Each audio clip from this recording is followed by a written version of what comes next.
And you can just let me know whenever the live stream's going. Okay.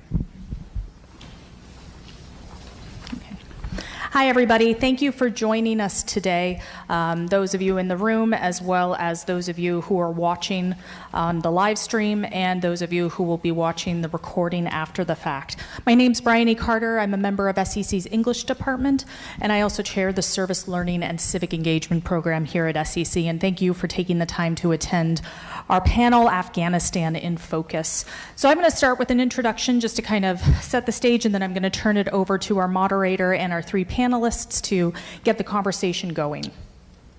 Following the September 11th, 2001 terrorist attacks, the United States engaged in an almost 20 years long war in Afghanistan. Initially backed by a coalition of over 40 countries united in the pursuit of ending terrorism and aiding the establishment of a democratic authority in Afghanistan, the war formally ended when the last U.S. Air Force flight evacuated Kabul at 11:59 p.m. on August 30th, 2021, with the Taliban having regained all but complete control of the country.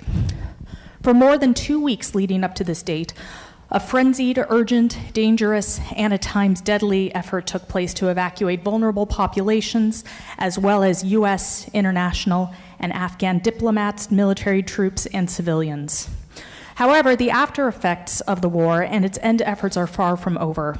Among the many uncertainties which exist, the thousands of Afghan refugees who evacuated the country, several are still making their way to their new homes in the United States and elsewhere, and many still await placement. At least 1,000 of these refugees have come or are slated to come to the St. Louis area.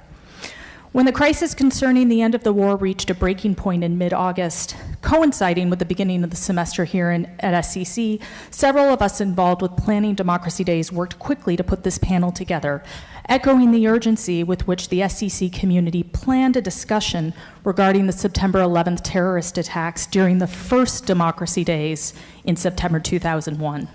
We are deeply grateful to our panelists who were willing to come together at the 11th hour of Democracy Days planning to participate in this. It has to be said before we begin that it's absolutely impossible to scratch the surface of such a deeply complex, controversial, emotional, and dense subject. This panel is in no way meant to account for all of the myriad perspectives and intricacies surrounding it.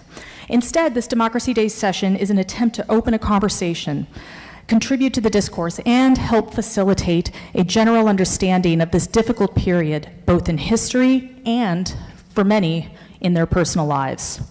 Before I introduce the panelists, I do want to make a note that the Service Learning and Civic Engagement program is sponsoring a donation drive for two important organizations which serve the immigrant and refugee population in the greater St. Louis area: the International Institute and the Immigrant Home English Learning Program, or iHelp. Information about donation wish lists and how to drop off items are located on the flyers kept on the table over to the side of this room.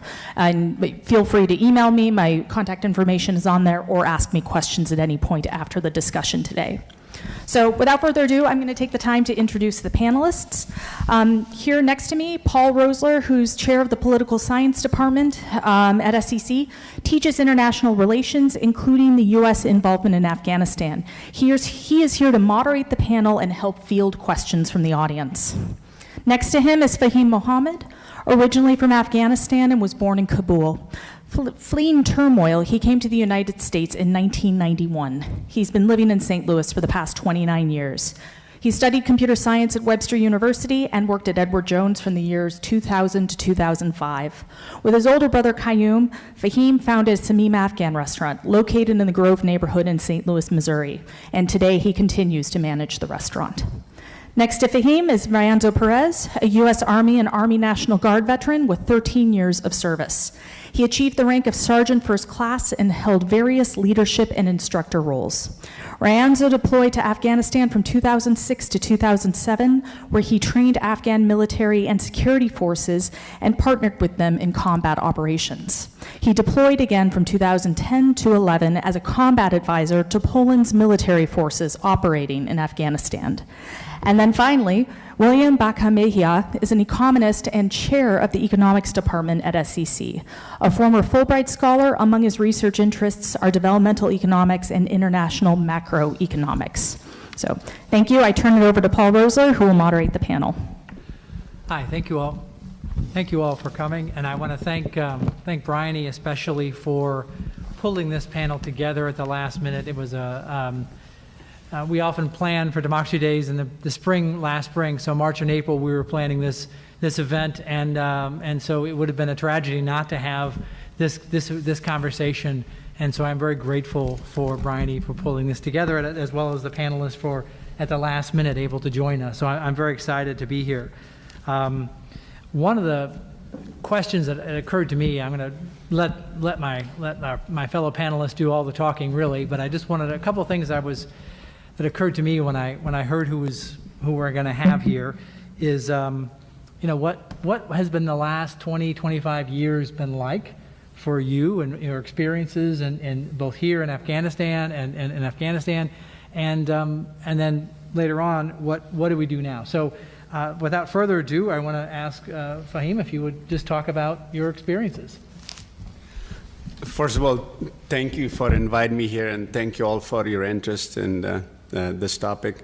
So I'm privileged, to have this opportunity to talk to commemorate the Democracy Day and talk about my experiences from birth till here.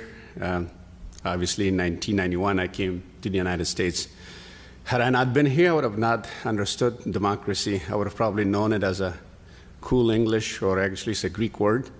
But having the opportunity to live here in the United States, and especially get to live through it, and it really opened up my mind. Obviously, if you can, I'm 49 years old. That's a little bit too much information to give. But I lived the first segment of my life in Afghanistan. Obviously, I was born there. And if you take a look at the history, actually, that was 1973 when I was born. And then when I was, from the moment that I can speak, and all I can see, there was war. And our country was divided. There were it's called the USSR, it was the Russians, where we were living, and then there was the other group, it was called the Mujahideen, they were the rebel fighters. And things were just getting worse as, we're going further.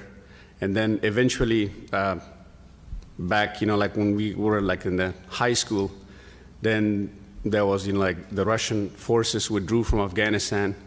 And then that's the time, we were taken to the military base. They were giving us all the military training. At the time, it was really cool. We didn't know because, imagine you're a young adult, then a teenager, then it was really exciting, to see what a gun was, what was a hand grenade, what was the defensive and offensive hand grenade, and then what was the RPG, just to shoot with it and get on top of the tank. It was really, really exciting. And then about a little bit over a year after that, we realized, they were asking us to go serve in the war. And then, of course, that was when the common sense sank in, who am I fighting against? Other Afghans? What for? And then slowly, surely, when you try to research the topic, that we're in the midst of, two superpowers, there was a fight between communism and capitalism. That's how we took it as. We didn't know anything about Vietnam. We didn't know how this competition or this Cold War was, but we were in the midst of it, we had to fight. So I didn't feel like fighting that fight. So, and then, so it found a good opportunity, obviously. Another thing was, to travel outside the country. And then we went to Pakistan. I lived there in Pakistan for about a year or so. I found out I didn't have any of the civil rights. And then human rights were pretty limited. And then definitely I was not allowed to go to school to attend college. Because in Afghanistan, even during that time, I went to a pretty good high school. It was built by the West Germany. Obviously, that's before the collapse of the Berlin Wall. And then I realized there was no future for me there. Then I was like, what am I going to do? Should I go back to Afghanistan and fight in the civil war and see what happens? Maybe that will put me in the highest rank. And then somehow this window of opportunity opened out to come to the United States.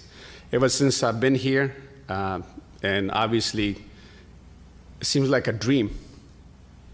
Like all the stuff that I was dreaming I was here when I came in here. I had a job. I was able to buy a car. And don't take this in the wrong way. I was like, I had a girlfriend. I was like, oh, wow. Because in Afghanistan, because of the cultural, there was a cultural rules, that you can't have a girlfriend, so. And then the opportunity to go to school, I was like, that's what life is like. And then obviously that naturally opened my mind, like how to adapt. And then obviously, like democracy is the best system ever there is, Obviously, that doesn't mean that it doesn't have its challenges, and obviously it's being challenged. And also some of you may ask, like, how come it didn't work in Afghanistan? And right now, I think our way of thinking is being challenged by the communist China, the communist regime, actually. I want to make sure I'm politically right, because I'm not talking about the Chinese people. And the way, like, I'm just, like, testing my knowledge of democracy, like, say, hey, look at during this pandemic, what is the message we are giving? What is the message they are giving? We're all actually trying to figure out, like, where did it come from? Why are not they being, like, open-minded or not giving access to the scientists, to find the origin of the virus? And then, I'm not trying to take too much of the time, and then, like, they are just, like, telling the world, like, say, hey, Western civilization is on the verge of collapse. We're winning. We're able, we came up with the vaccine. We were able to control the spread of the virus. But here in the United States, the message we are giving, we're telling the world, like, hey, freedom is guaranteed here. Even during the hardest times, that's the pandemic, we came up with the vaccine. But at the same time, vaccine is not forced upon people. People have the choice whether to take vaccine or not take the vaccine. In a lot of places, like masks are the choice. So I hope I'm not going, off the rail, but democracy is the best way of governing. And what's important about democracy is there's a freedom guaranteed, and also it takes economics, which is really, really vital part of life, into consideration. And there are job opportunities here. And so we should definitely be proud of, our way of life, but at the same time not to be complacent. And, don't misunderstand the situation. Understanding, like, times like this, and especially like the Afghanistan matter, it's very, very complicated, and sometimes there's too much information, to digest. And sometimes, it leads you to wrong conclusions, but it's important, that America is still the best country on the planet, where, like, it is a pioneer of freedom, and it is spreading the democracy, and that's the way I think each and every human deserve and want. Yeah, I'm definitely with you on the benefits of democracy and whatnot. But I don't know if you know this, if you have how much communication you've had with your family. But I want to get to Ryanzo in a minute. But I want to, in terms of my understanding of the problems, like why was the collapse? What happened? What was wrong with the U.S.-backed government? My understanding is that it wasn't terribly effective. There was corruption. There were other issues. Can you talk about that from your family's perspective, what they were feeling during those 20 years? Were they feeling like the government there, the U.S.-backed government, was effective? Was it fair? Was it just? Or were they feeling some, was they feeling some resentment of the U.S. presence there? So, if you think about it, like in the past 20 years, like Afghan people, the democracy came all of a sudden. Obviously, had it not been because of the tragic event of September 11, we would have never engaged in Operation Enduring Freedom, which was the name of the campaign. And then 20 years later, seems like that was a dream. You woke up from the dream, the same people who oppressed you, they're all of a sudden. I don't think I'll be able to explain all of it, but it seems like, based on my analysis, seems like our administrations were getting sidetracked. Because, there are like some other countries where we have vital interests, like Pakistan and India and China and, the former Soviet republics. And at the same time, like when there was a change of administration here in the United States, seems like, the order of operation was not handed over like as a baton, from one administration to the next administration. And then at the same time, you add the corruption, you add, like I'm not going to name the countries, some of the countries, who are playing the double standard, the double-sided, and, that eventually leads to that. And Pakistan and India, they were directly involved. If you remember when the collapse of the regime was happening, there were meetings ongoing in Qatar, where they were telling like people the Afghanistan president, the former Afghanistan president, how to move next. And then if you remember this idea of engaging Taliban peacefully, like having an office for them in Doha, Qatar, this came up during the last administration. So I don't want to be controversial, but it's really hard to blame one person or one factor, because it's a combination of factors that led into this failure. Okay, well, thank you.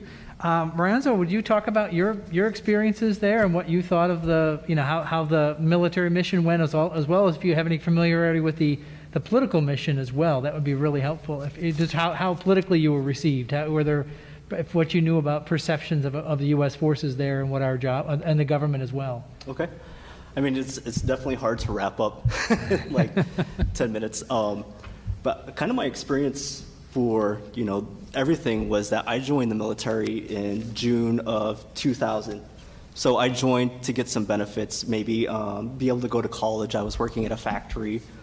Just the idea of ever going to war, it never crossed my mind. And I was stationed in Fort Hood, Texas, whenever September 11th happened. And that kind of changed your life, right? You just go from kind of your general everyday training to just your complete focus being on Afghanistan and getting a perception of what that's going to be like.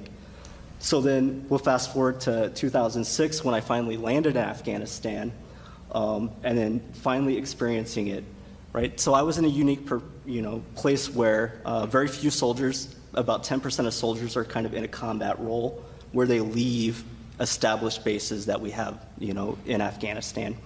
And I actually got to spend sometimes 7 to 14 days at a time living amongst Afghan National Army soldiers, Afghan Border Patrol agents, and police officers, and patrolling the villages.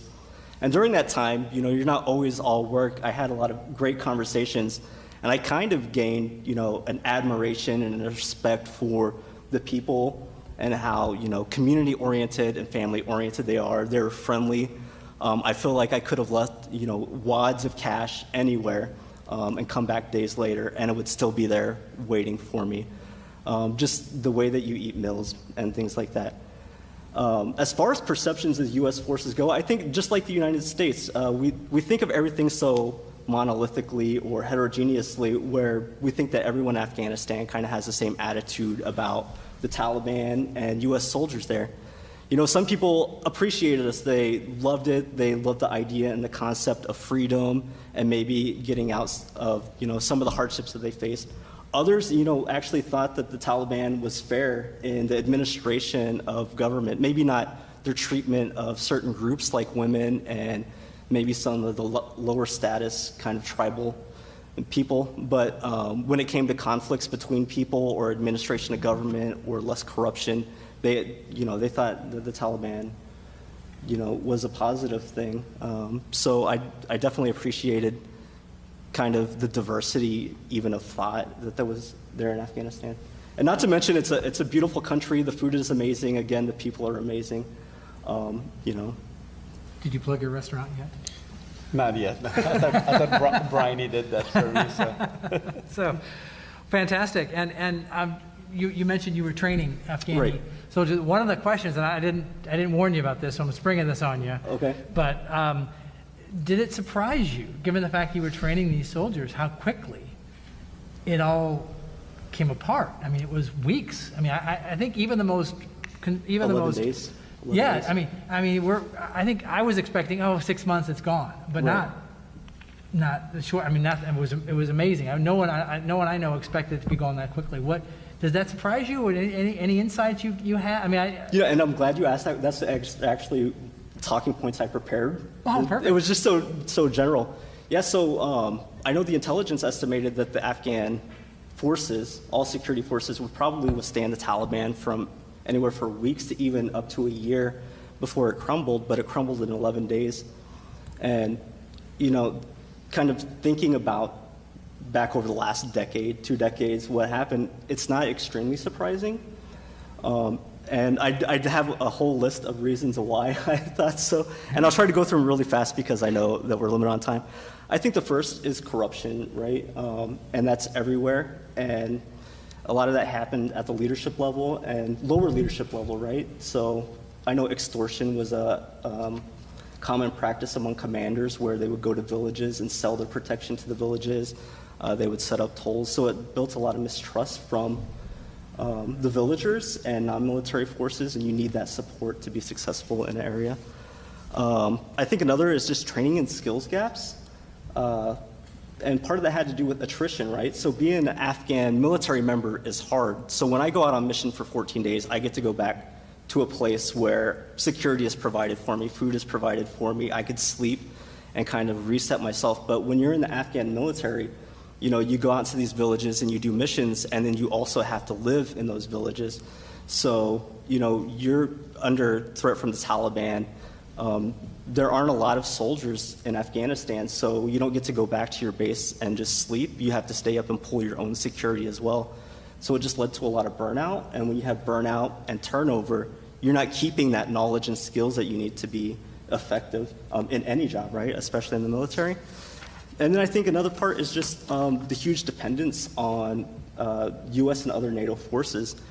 So the Afghan military, their primary role was combat operations.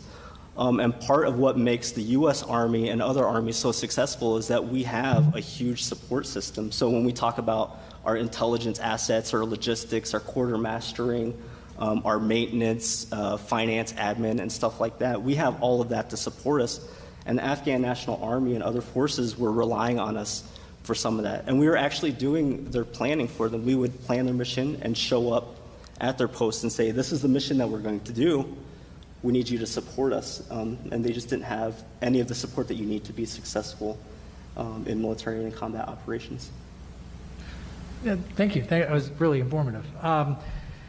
William, do you want to talk about, I mean, I don't know how much you are familiar with the last 20 years, or you want to start getting to the next question is what now? Either way, if you want to, I'll let you jump in however you feel like you want to. Sure. Thank you, Professor Rossler.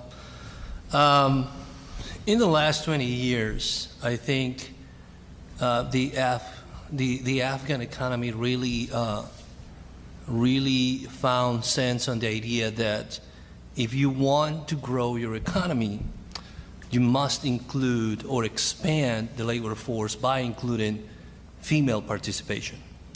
That started to happen. And of course, like every other economic model that is based in capitalism, unfortunately, female unemployment tends to be higher than male unemployment. Nonetheless, it was a huge victory that the role of women increased substantially in Afghanistan. And I think we're all familiar with the successful story of a female team that put together the robotics team, right? We all know that. So that's probably the greatest achievement, in my opinion. It's probably the closest thing that you can get to a modern economy, modern society feature right there. All of that is going to be gone. I strongly dislike to be the guy who needs to talk in a very pessimistic way now, but that's going to be gone. The Taliban, there's the key question about what's next, right? Can they run an economy? Of course not. Of course not. I have no doubt. They are experts in the heroin trade, but they really don't understand what is next. You're looking at an economy that produces only $20 billion. The state of Missouri only produces $310 billion. Only the state of Missouri, with 6 million people in population or so. Afghanistan runs an economy with $20 billion with almost 38 million people. So that tells you that the conditions are not there. Now, it has become extremely obvious, right, that the recipe was never take democracy there and capitalism with boom. I think at this point, Milton Friedman's theory, capitalism and freedom, has proven to be a total failure, like in this instance. But if you want to think that the pessimistic view is what is going to predominate, I have also positive news for you. If you take the Southeast Asia economies, it happens to be the case that the Afghan population, male, female, portions of it, are extremely, extremely strong in entrepreneurial spirit. These are folks, these are human beings who have business ideas, and they can thrive. You just have to let them. But without the economic opportunities, without the material conditions that the Taliban is not going to provide, it's going to be extremely complicated. Now, you probably are wondering why I'm so pessimistic about the Taliban. The reason is very simple. The total revenue of the Afghan government today is something close to $9 billion, okay? $7 billion out of those 9 come directly from grants provided by international aid. Once the Taliban enters the picture, that's going to be gone. That's going to be gone. Because we all know that democracy is a global system. Like our friend was pointing out, it may not be perfect. Even in the United States, it's not perfect. But it's a global system that runs on solidarity. That solidarity is going to be gone. That's why we were, or at least I prayed every night to make sure that as many human beings could escape that country were able to do so. In my personal experience, I was praying every night for that, to make sure that at least those folks have a shot in life. Because God only knows what's going to happen there with an economy that $7 billion out of $9 billion of your revenue, 77% of that is going to be gone, right? The material conditions for to propitiate development are not going to be there. One thing, talking behind the scenes with our 2 panelists here, it seems to be that I think it was clear for the 3 of us that democracies are not perfect, and the United States certainly is not. And the way that you look at the history of the United States, it was a poor nation when it was founded. It was ridiculously poor. And the founding fathers understood that the only way to make sure that a government for the people, by the people, of the people, right, was going to be able to thrive is to make sure that certain freedoms were granted. And that will be not only the foundation of a political system, but also the economic system. This is when we were talking about you cannot separate political and the economic aspect. The political base needs the material base. In terms of economic development, sadly, that's not the situation of Afghanistan. Once again, it's not the responsibility. I wouldn't blame the Afghan people. I wouldn't blame them. I just have to be the guy who tells you that sadly, at the wrong time, the Taliban got control of the situation. That's all. So if you want to blame someone about the Afghan situation, it has to be the Taliban, not the Afghan people, because they have the best numbers in the Southeast Asia economies in terms of entrepreneurial spirit. They actually reduced in the last 20 years the amount of days that it takes to create businesses. They did that. Not even countries that have the full support of the United States on this side of the world are able to do that, but the Afghan people did, right? And this is just a small economy with $20 billion a year, capable of doing that. No wonder why they want to flee, to find that opportunity, right? To find that shot that I bet it's going to have a tremendous effect. I am just so sad, Professor Carter, that we're going to have only 1,000 in St. Louis. It should be more, if you ask me. Because, I mean, You're talking about folks who really thrive in business, right? And they are extremely passionate about attaining and increasing the education level and all the stuff. I would say that we will gain a lot from them. So, to wrap this up, Professor Rosler, I know I like to talk a lot. I just want to say that you're looking at an economy that runs on 42.5% based on agriculture right now. There is no way the Taliban is going to flip that. There's no way. The United States, with its interventions, projects directed to develop certain areas, was successfully able to bring that number down and increase the service sectors all the way to 55%. That may be gone in 5 or 6 years. So, can they transform their economy? Can they double their GDP and all those fantasies that economists like to talk? Of course they can, if the Taliban is not there.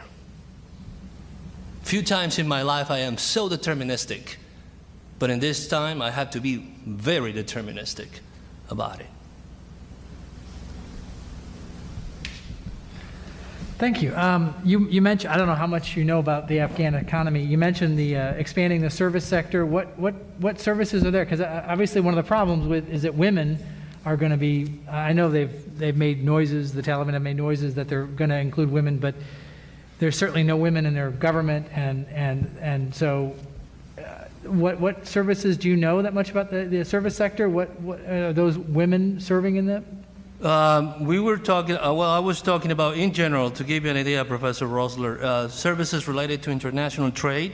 That makes sense, right? If you have the United States on your side.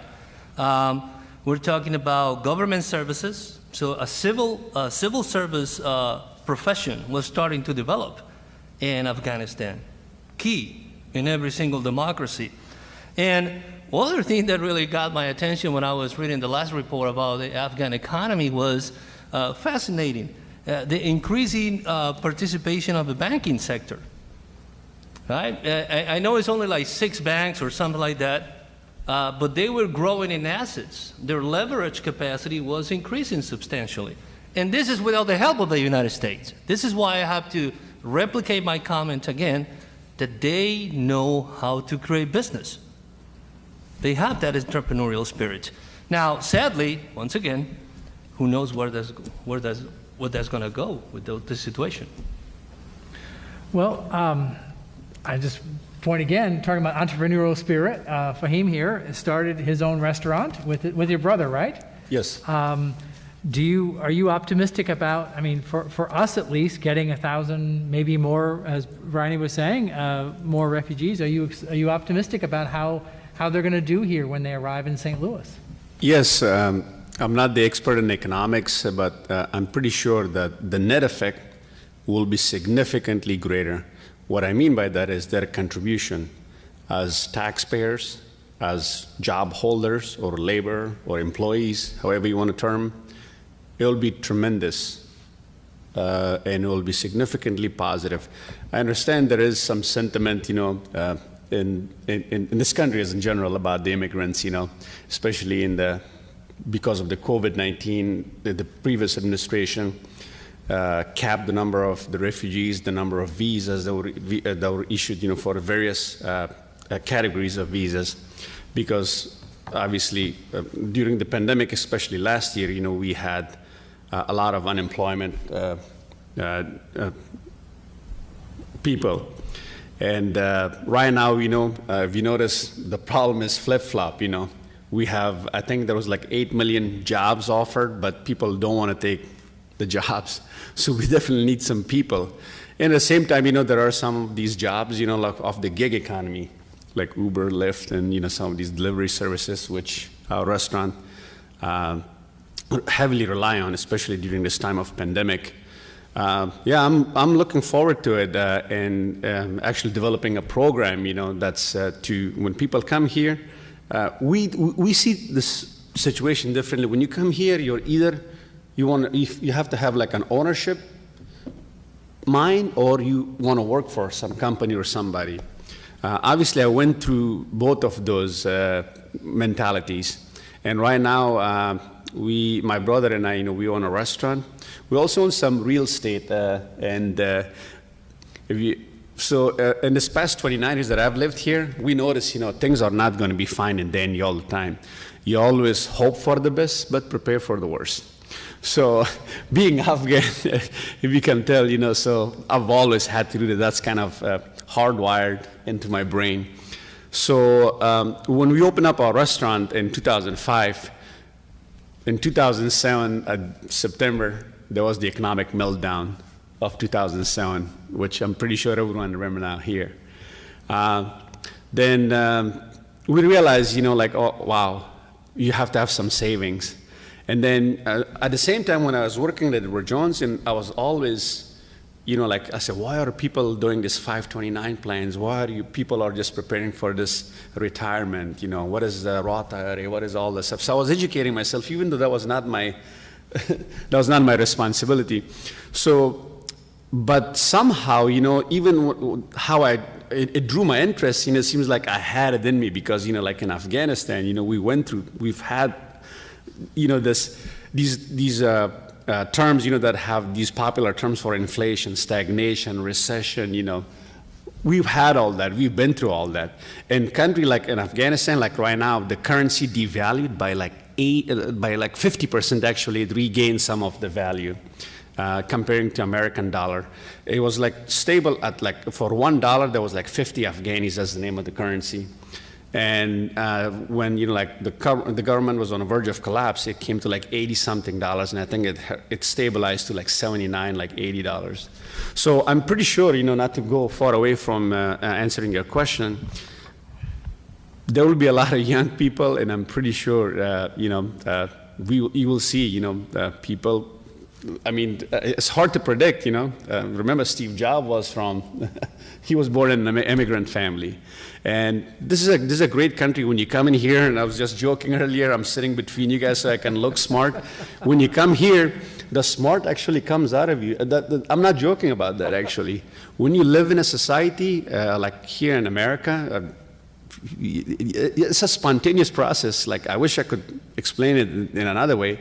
When you live, like in a country like here where you're accepted, and you're able to speak freely, you have, all these freedoms, the professor talked about, and then you have these economic opportunities, when you learn it, it automatically, you're able to apply that formula into your life. Well, that's exactly what William was talking about, that, if you have the right conditions, Afghanis will be fantastically successful, and you have been. So any of your family, are they hoping to get out, or what are their plans? So it's funny and it's sad at the same time that I was talking to my nephew who was actually in the line to come to the United States. Actually, that happened right an hour before that tragic bombing, which, it killed, 13 of our young soldiers here from the United States. So he was there actually. So his plane flew about 45 minutes to be exact from the airport.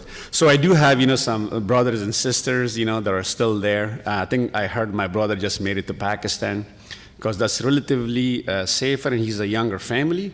And at least economically, it's more viable to live there, and it's sustainable there as opposed to Afghanistan. And, now remember, we're not even 1 month into this, that the system collapsed, to the Taliban. And it's everyone's guess what's going to happen next, tomorrow, a month from today, a year from today. So we'll see. Well, that's got to be a brain drain too. I mean, if people are fleeing, and so it's not just the fact that women aren't allowed to work in the workforce or very many opportunities, but you have this brain drain with people fleeing when they can. Ryanzo, any thoughts on what next, on what's gonna happen, or? Oh, yeah. I mean, I don't know. I'm definitely not an expert on any of that. I mean, the easy answer, and definitely the wrong answer, to restabilize, of course, is intervention, right? Military intervention. And as kind of knee-jerk as that is, I think it's the wrong path. Sanctions is another option you could probably agree with, but how often are sanctions successful? And I think, and maybe that's not rhetorical. I can't think of any time where we've ever been able to shape the will of another government or organization by punishing the people. I think partnership, strangely as it sounds, with the Taliban, maybe they don't have to be our friends or allies, but we definitely need to work with them through diplomacy. And I think we have a moral obligation still to support Afghanistan monetarily and through funds, especially everything that we've put the people and the country through. So maybe it's not going to be tomorrow, but I think we need to be at the table with Taliban leadership to see what we can do to help them kind of support the people. Maybe not support the Taliban government or the Taliban regime, but we need to support the people. Okay. Any other thoughts about what's next? No, and I am so glad that the magic word sanctions came up because it doesn't work. You're right. It's not going to work. Make no mistake about it. And it sounds like a big contradiction, but now the only channel we have available is diplomacy. And you can, being the United States, we can only hope the United States to push the envelope, and that's it. We cannot hope for more. Reminding the Taliban that you have people that do want to be there, they don't want to be there. That's the reality. Thousands of them, hundreds of thousands are leaving. That's number one. So you pretty much are under the situation in which your economy is going to collapse, and whatever regime you have eventually will collapse.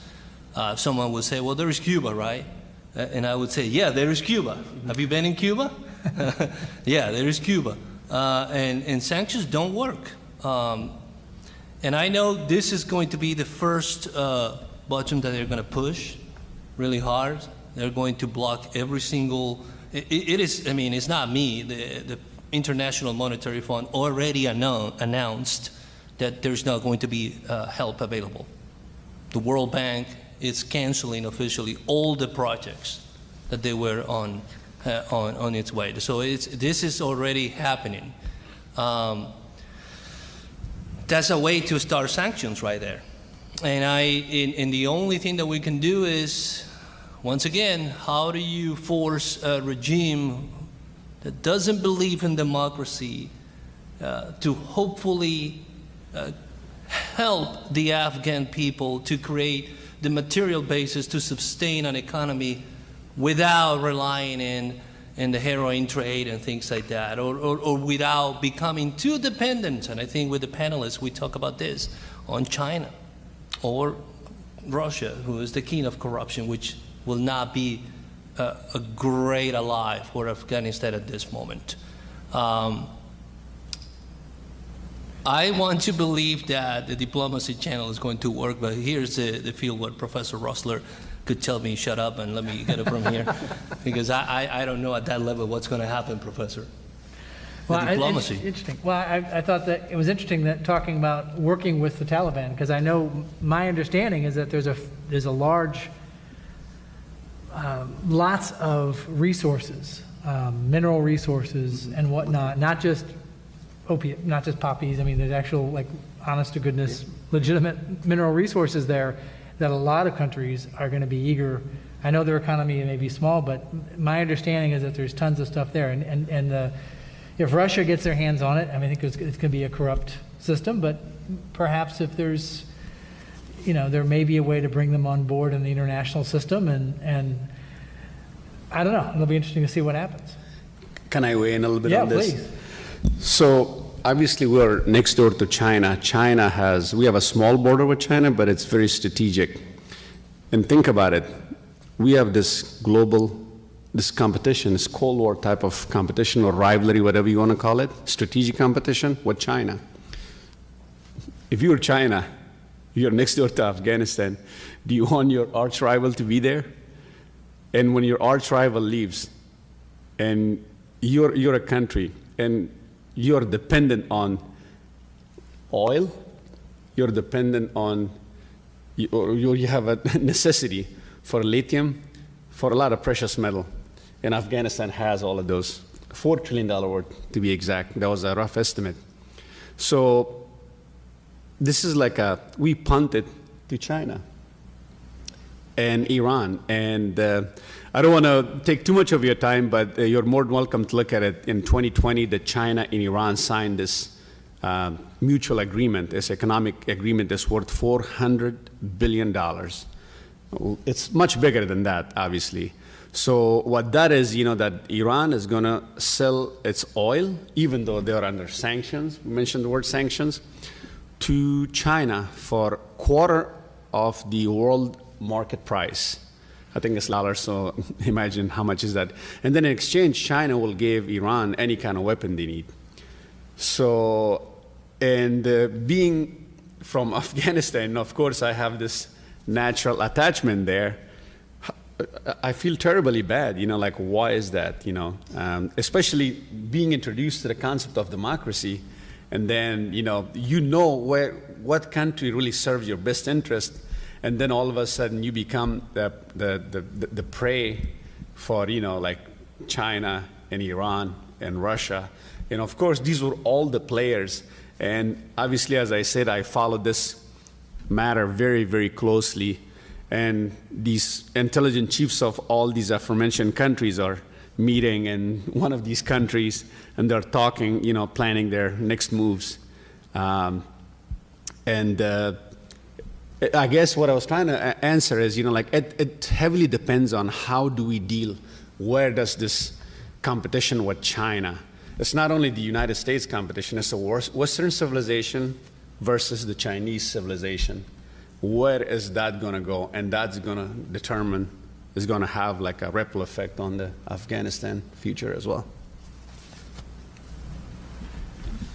Yeah, and I think that kind of ties in to your comments about wanting to be engaged, just try to stay engaged with them.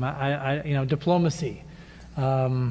There's a real interest to not cut it loose and go entirely, here, go with China, and we want those minerals as well. There's a lot of technology, needs these very precious minerals, and I think it's we want, China wants them, we want them, probably Russia probably wants access to them, but so I think there's an incentive for us to maintain engagement, even though the Taliban are, in my opinion, abhorrent.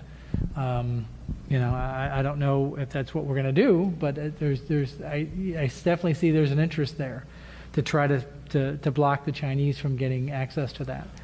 And the experts, if I may, Professor Russler, the experts are saying that basically the Taliban is really concerned about showing the world that they are capable of sustaining stability.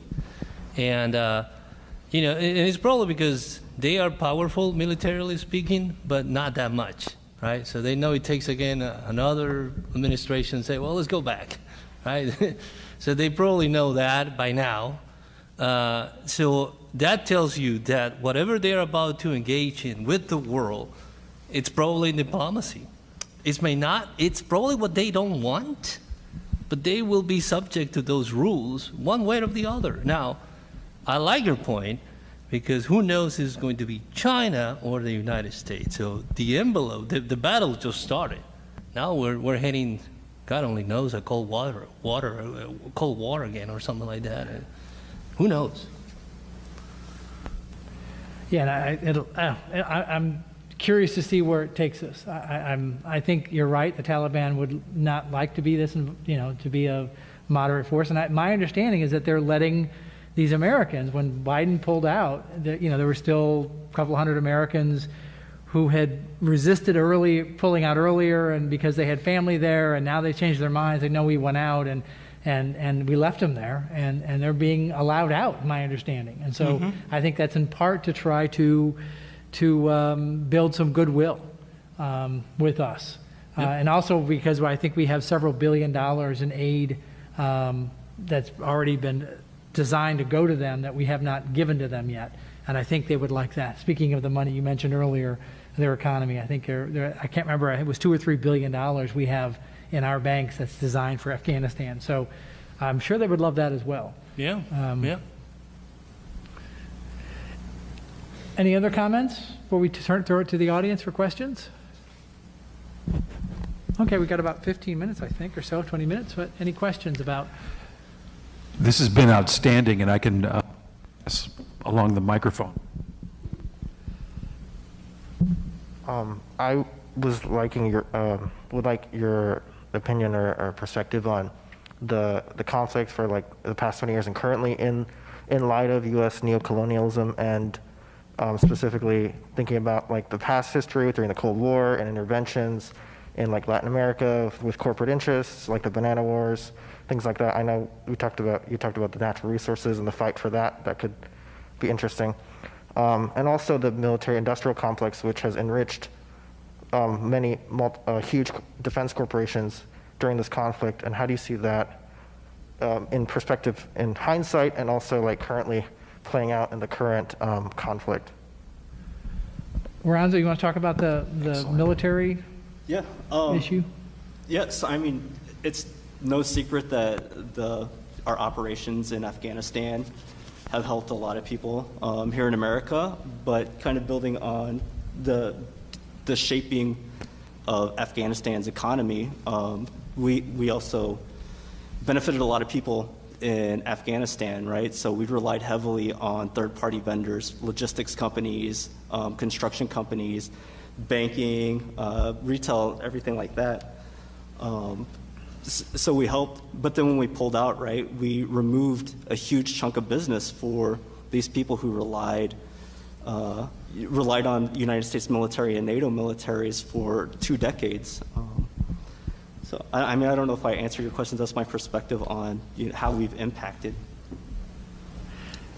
Yeah, and I think that's absolutely right. I think there have been some groups that have made tons and tons of money off these military contracts, and you mentioned earlier corruption, right. And I think some of that money didn't go to where it should have gone, meant to go. I mean, that's one of the big frustrations, and I think why there was some tension there, that the Taliban were seen as, even as horrible as they were in some areas, they were in some ways, by some people, some groups, seen as more reliable and less corrupt than others. And so I think that's there was a lot of, not necessarily, ordinary U.S. troops, but just the military industrial complex, the money going to various companies and to groups. I think there was a story a few years ago how U.S. money went to the Taliban. We actually funded because we were sending money to these fighters, and it turns out they were the Taliban themselves. So even our tax dollars themselves actually went to support Taliban during the war. So certainly that has been an issue. And I've forgotten the first part of what you were. Oh.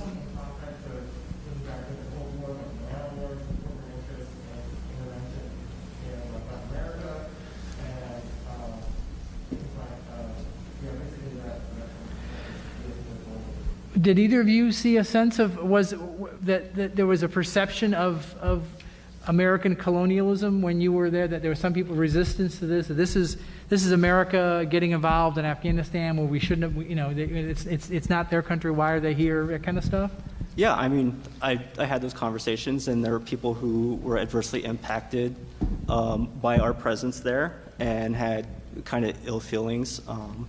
From a colonial, they thought, we were bringing corruption, actually, and we were introducing corruption into how business was done, even at the local level. So there were some people who had those feelings, and there were other people who, really celebrated, I guess, the opportunities that they got from it. So again, very diverse in thought. It's not quite as black and white as you might think. Sorry, I'm going to be brief. So certainly in Afghanistan, people thought, how America, became the unified power of the world, after the collapse of Soviet Union, and then the collapse of their Warsaw regime, and then the collapse of the Berlin Wall, and all alluded to that, But at the same time, especially people in Afghanistan, we think war is part of human nature. War and conflict and peace, they are 160 degrees apart. Through war, a lot of our technologies and everything that we enjoy today is product of war. Look at internet. That's the ARPANET, that came during the Cold War. So that doesn't mean, like for us, like for everybody, probably like, war, this is not the last war that we're going to be engaged in. I'm pretty sure, there'll be more war. I wish that didn't happen, but that's beyond our control. Changing the perspective a little bit. I just saw a story last weekend where there were protests, anti-Taliban protests in Afghanistan, you were talking about resistance towards America being a colonial power, but I've seen those protesters were resistance to Pakistan because the Taliban were seen as a Pakistani influence, and so now you see anti-Pakistan influence. Do you see that? I mean, I don't know if you've seen any of that. So this is a little bit really sensitive, but I'm going to go ahead and take a stab at it. If you take a look at the idea of Taliban, they call it Talibanization. Research about it, where did it come from? Who was it funded by? And that's the same thing, go ahead and research this idea of ISIS. Where did it come from? And then, like before Taliban, how Taliban came about, where were they originated at? And obviously, when the idea of that sitting with Taliban through negotiation table, at the negotiation table, who presented them? Who found them? Who contacted their leadership? And then one of the, in this particular topic, like I really appreciate that the United States chose a neutral country, a third country, where, they created an office for them, which was Qatar, obviously. So, it is known, the Taliban, are still up until today getting their all sorts of support, from China, from Russia, from Pakistan, from, some of these our friend's country. Have you noticed, like in general in life, your friend is not in cahoot with you in every philosophical aspect of life. That's the same thing, in everything amongst countries, And there are issues, like our allies, we're not in cahoot with, they don't agree with, they don't agree with us on certain things. We don't agree with them. That's part of life. Well, this is actually, I'm surprised I didn't ask this earlier. I know you actually mentioned a little bit, sort of mentioned my question, was it a good idea for us to pull out and be done? I mean, whether the timing, whether you should have done it a longer period, or was it good that we are out? That's, I'll start with you if you want, with your Fahime. Sorry, it seemed like I spoke too much. Yes. If you take a look at it in a short time span, obviously it hurts our image globally, and it's tarnishing it further. In this past, like I said, Bush, Obama, so it's like past 18 years, close to 18 years, all we've done is, we went into war. Afghanistan war, Iraq war, then there is idea of the Arab Spring, there is the Somali and collapse of some of those Arab countries. This is helping the Chinese regime thesis, because what they're doing, they're just going over there. It doesn't matter who the president of the country that they're engaged with. They go over there and build infrastructure, and they get their natural resources needs, and then it's a win-win situation for everybody. For us, it has proven wrong, but if you look at it in the long run, this is kind of a little bit rhetorical. It will probably benefit us, because we know, and we anticipate actually, based on my analysis, that the Chinese regime is nobody's friend either.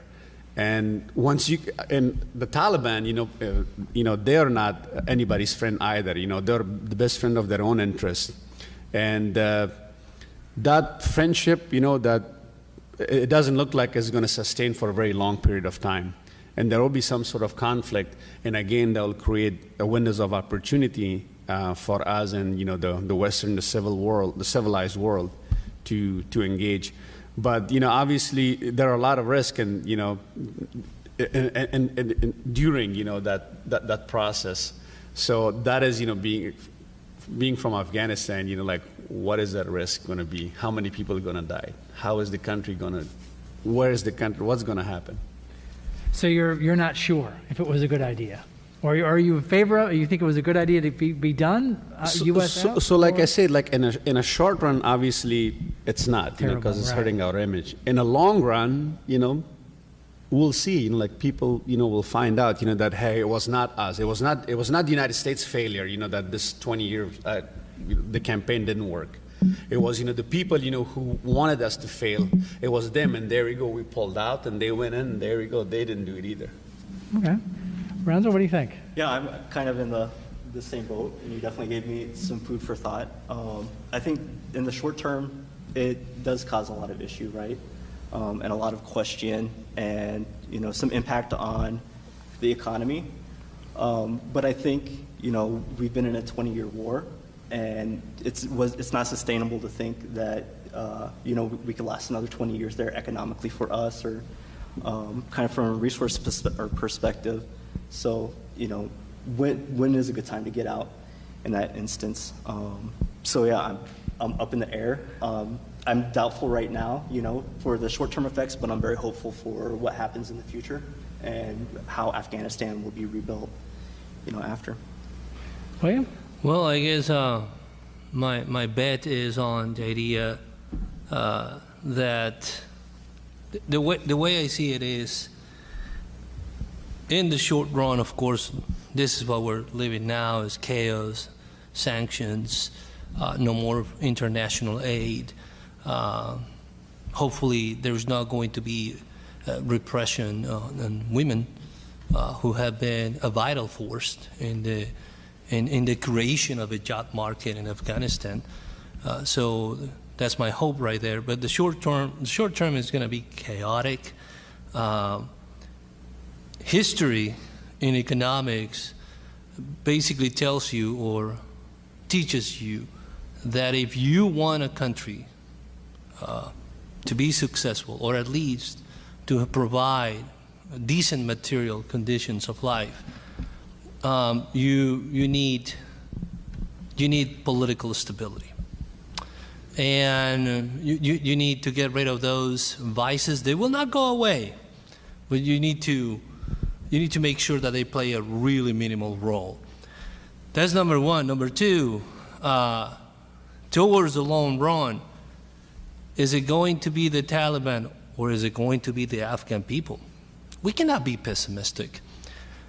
Think about this. The United States and its allies were there for 20 long years. Now we're talking on this panel like it was yesterday, right? Like the United States decided to go there. It was just like yesterday. It may sound like it, but it's 20 long years of influence. Professor Rosler mentioned that there had been manifestations, protests, something unthinkable. So just look at that. Habits of thought change, right? People change. And I think I read in the New York Times, Professor Rosler, someone saying, I have nothing to do with Osama bin Laden. I don't know who the hell that guy is. I Google it and so what I know, but I have no clue, right? This kid was basically born and raised in the American intervention, if you want to put it a label. So that tells you that you're going to see habits of thought clashing. And once again, if the Taliban really understands that to make an economy able to provide material conditions, I better keep my ears alert and listen to what the world has to say and recommend. And then my people, because we cannot be pessimistic about the Afghan people. They're educated now, better than before. They know the meaning of the word democracy. All right, this guy sounds like a dreamer, but as far as I know, and you and I know, right, that the United States was just a bunch of patriots. And look where we are. So, in the long run, we have to be more optimistic about the situation because people, once again, they have changed their habits of thought. They have a different vision of the world now. In Afghanistan, I could be wrong, of course. I have the right to be wrong. But Afghanistan in 20 years could be an example worldwide. I have a question. If that's okay. Yes, a question. Is this thing working? Okay, thank you. This is specifically geared at Ryanzo, but I think that the entire panel could possibly answer it as well. Obviously, we're looking forward, we're looking backward, and we're trying to make sense of the present. And specifically, we have so many veterans and civilians who have been involved in some capacity with what's been going on there and what has happened in the past. And Jason Kander is probably one of the better known veterans who's a public figure who has spoken openly about his own struggles with kind of conceptualizing what's happening. And I mean, I'm just looking at one of his Instagram posts from August 30th, in which he noted, "Today, after the last American troops left Afghanistan, I had a conversation in which I promised a friend I wouldn't stop until he and his family get out safely. You are like my brother now," he said. "Then I coached Little League. War is confusing even when it's over." And in previous posts afterwards, he's gone on to talk very openly about what resources he's been accessing and what steps he's taken to try and make sense of this for himself as well as for his family and friends. So I'm curious, Ryanzo, do you know of any resources in the area, perhaps, that some of our veterans here on campus or in the community would be able to access to help process this? And to the rest of the panel and everyone in general, just how can we make sense of this present moment, balancing our own day-to-day duties and our own lives while still trying to account for the incredible weight and the incredible, emotional, density of all this? How do we function right now? Yeah, I mean, big question, sorry. No, I apologize. So I guess looking at your question, if I have it right, are there any resources that veterans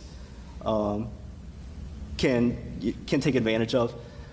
Which is a bit of a strange question for me, and I spelled it out to Professor Kelker in my email when I responded. So I got out of the military over a decade ago, and for me, that's almost like a whole different life. My life has changed so much, so I've not as much looked at it from a veteran perspective, everything that's happened, but more from a human perspective, right? So instead of thinking of, my service and my struggles, I was more focused on, Shaheen and Najib, my 18-year-old interpreters, who I worked with, and, what they were going through at the time and what services we could provide to people, like those two kids and the young soldiers that I worked with in Afghan. And I know that we do have some great resources for the 1,000 or so Afghan refugees that are coming to St. Louis. And I recommend everybody, kind of looks into the International Institute. And if you're involved in the activist community at all, there's a lot of community support, people who are giving money, who are giving resources, and anything that they can to help out those refugees that we can expect in the near future. So I apologize, I don't have a direct answer for your question, but that's just... It's a general, open question.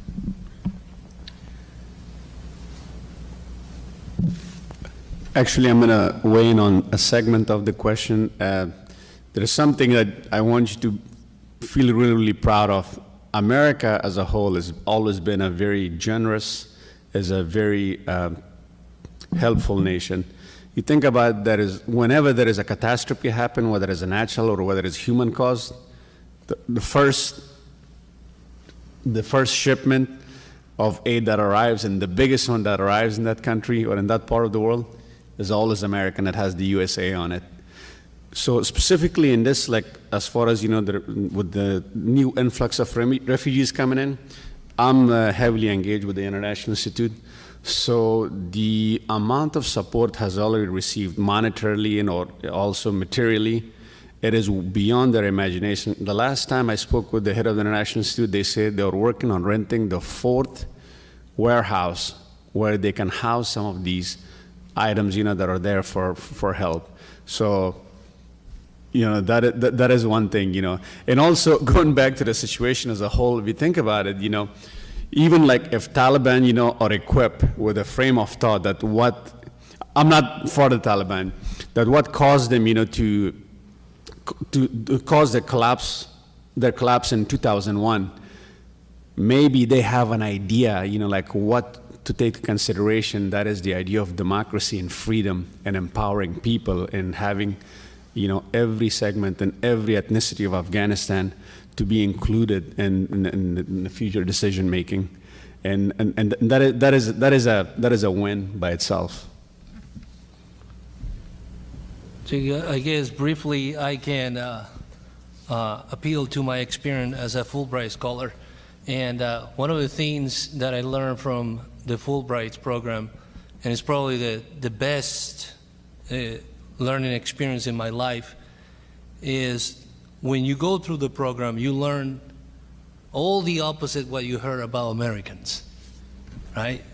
Senator Fulbright and the Fulbright program have very clear that in order for the world to understand us, and I include myself now because I became a U.S. citizen in January, by the way, in order for the world to understand us, they really need to be immersed in our culture. They need to be invited in our culture. Senator Fulbright told Lyndon B. Johnson, don't send Marines, send scholars, and bring scholars. Right? And the president said, I like that idea. And that's something that marked my life, and I'm sure, Professor Carter, that's something that I'm signing me in, that I am willing to support our Afghan fellow human beings who are coming here to talk about our culture, to let them know how things are here. Even silly things like this is what you have to do to apply for college, make your life. Silly things like this is how you apply for a mortgage. This is what you need to know about the dollar. This is how you open a bank account. This is how we celebrate parties. When you embrace them, like I was embraced by this culture, so much that it gave me 2 daughters and a beautiful wife, I can tell you, there's no doubt that that's how you build the strongest foundation for world peace. No doubt. And that's how people respect and admire the United States. Question from the floor. Thank you. I know we're talking about how we tried to bring a free market democratic society to Afghanistan and how the Afghan state had failed in being able to uphold themselves. And my question, I guess, is what were the conditions that were missing from Afghanistan to have made that a possibility? Could those conditions have been implemented in a way, I guess, artificially? And finally, what lessons can we learn now after 20 years of that, of our conflict there? That goes for me. Oh, okay. Okay.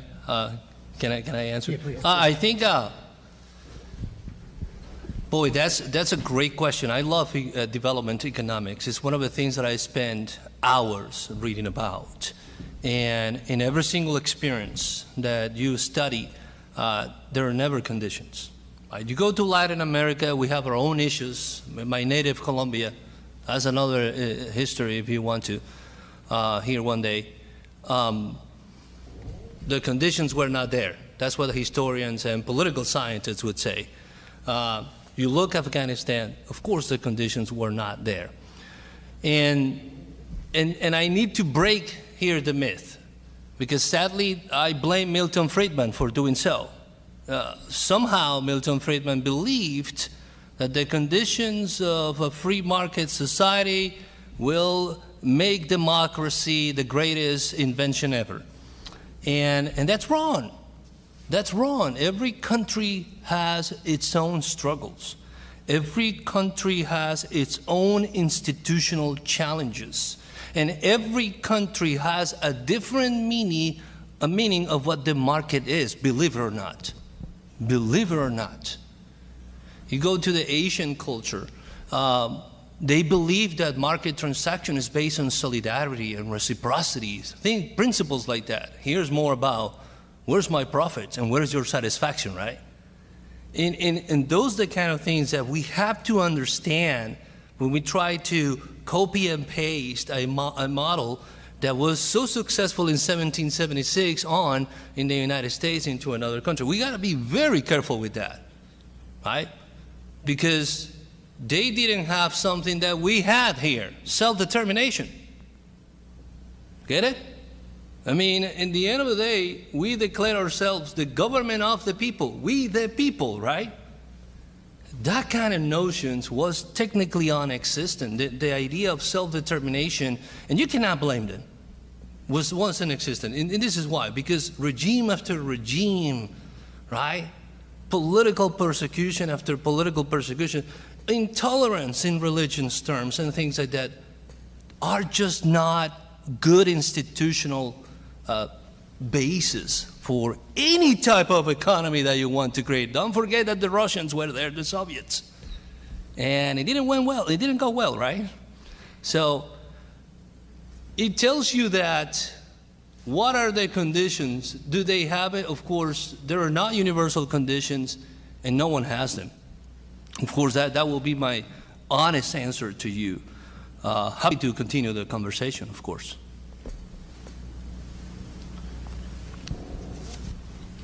We've had some really outstanding observations and experiences related to us, and very good questions from the audience. I will tell you, a small audience, but mighty questions. Let us show our gratitude for this outstanding panel. Thank you for coming here.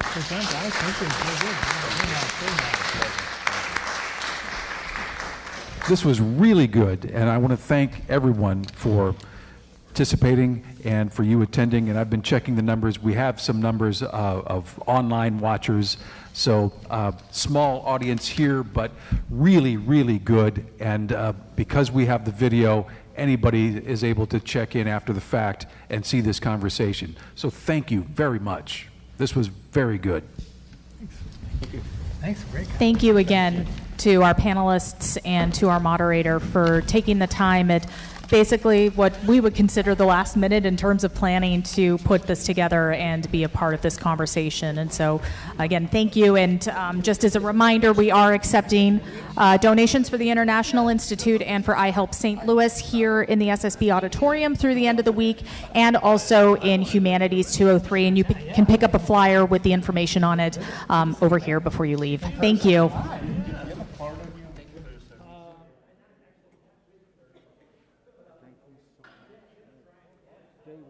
In the can, man.